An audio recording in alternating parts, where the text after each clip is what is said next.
Well, this is something that don't happen very often in Louisiana. I thought when I left Tennessee that I had left all this behind.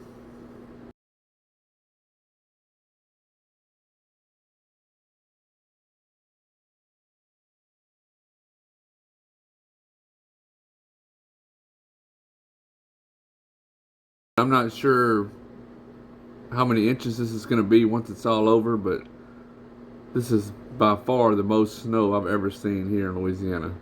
And it's still going, as you can see.